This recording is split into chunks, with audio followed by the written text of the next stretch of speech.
जो लोग संविधान को जेब में लेकर के जीते हैं उनको पता नहीं है कि आपने मुस्लिम महिलाओं को कैसी मुसीबतों में जीने के लिए मजबूर कर दिया था। हमने ट्रिपल तलाक का खात्मा कर करके संविधान की भावना के अनुरूप मुस्लिम बेटियों को हक देने का काम किया है, समानता का अधिकार दिया है।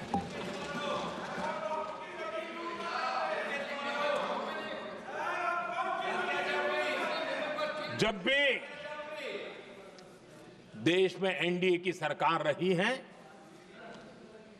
हमने एक लंबे विजन के साथ काम किया है। पता नहीं देश को बांटने के लिए किस किस प्रकार की भाषाओं का प्रयोग किया जा रहा है।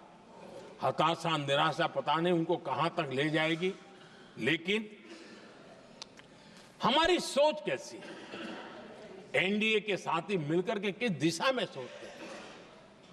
हमारे लिए जो पीछे है, जो आखिरी है, और महात्मा गांधी जी ने जो कहा था उसकी तरफ हमारा ध्यान ज्यादा है।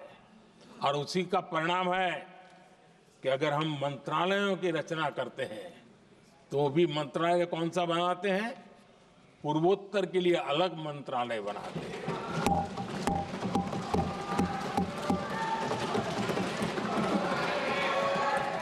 हम देश में इतने साल हो गए, अटल जी आए तब तक किसी को समझ नहीं आया था। भाषण तो देते रहते हैं, आदिवासियों के लिए अलग मंत्रालय एनडीए ने बनाया। आदरणीय अध्यक्ष जी, हमारे दक्षिण के राज्य समुद्री तट से जुड़े हैं, हमारे पूर्व के कई राज्य समुद्री तट से जुड़े हैं। वहां के समाज में फिशरीज का काम और फिशरमैन की संख्या बहुत बड़ी तादाद में है, उनका भी ख्याल रखना चाहिए। और जमीन के भीतर के छोटे पानी के जो इलाके रहते हैं, वहां भी फिशरमैन के रूप में काम करने वाले समाज के आखिरी तबके के लोग हैं। ये हमारी सरकार है जिन्हें फिशरीज के लिए अलग मंत्रालय बनाया।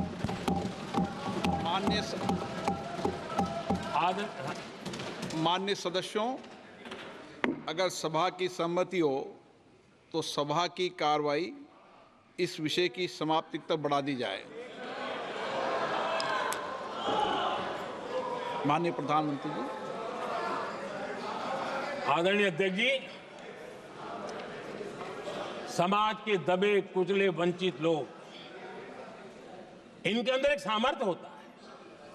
अगर स्किल डेवलपमेंट पर बल दिया जाए तो उनके लिए नए अवसर बन सकते हैं, उनकी आशा आकांक्षा के अनुरूप जिंदगी बना सकते हैं। और इसलिए हमने अलग स्किल मंत्रालय बनाया। आदरणीय अध्यक्ष जी, देश में लोकतंत्र का पहला धर्म होता है कि हम सत्ता को सामान्य से सामान्य नागरिक तक उसका अवसर मिले। और इस बात को ध्यान में रखते हुए भारत के कोऑपरेटिव सेक्टर को और समृद्ध बनाने के लिए और तंदुरुस्त बनाने के लिए देश के करोड़ों लोगों को जोड़ने का उसमें अवसर है। अनेक क्षेत्रों में कोऑपरेटिव मूवमेंट को बढ़ाया जा सकता है और उसको ध्यान में रखते हुए हमने अलग कोऑपरेटिव मंत्रालय बनाया। विजन क्या होता है ये यहां पता चलता है।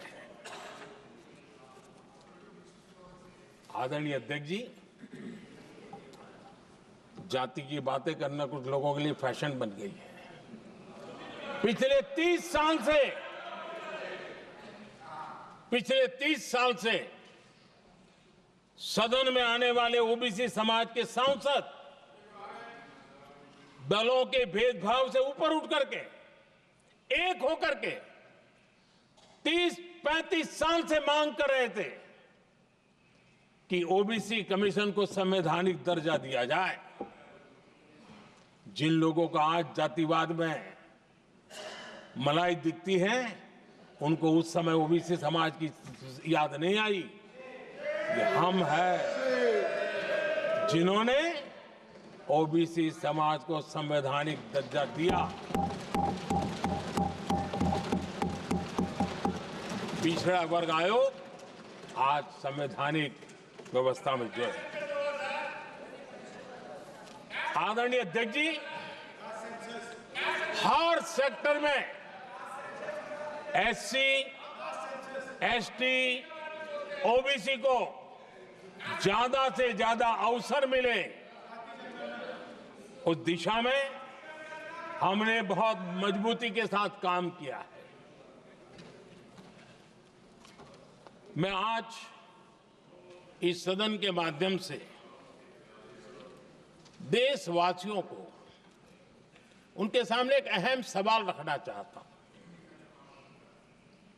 और अध्यक्ष महोदय, जरूर देशवासी मेरे इस सवाल पर चिंतन भी करेंगे और चौराहे पर चर्चा भी करेंगे। कोई मुझे बताएं, क्या एक ही समय में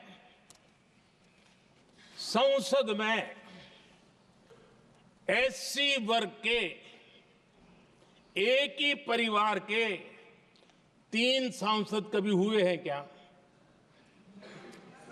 एससी वर्ग के एक ही परिवार के 3 सांसद कभी भी हुए क्या?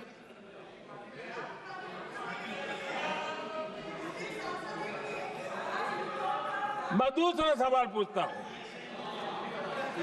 कोई मुझे बताए कि एक ही कालखंड में, एक ही समय में संसद में एसटी वर्ग के एक ही परिवार के 3 एमपी हुए हैं क्या?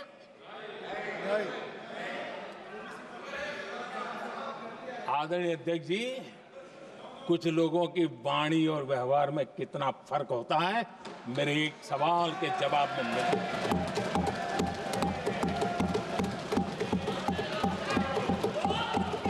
जमीन आसमान का अंतर होता है, रात दिन का अंतर होता है।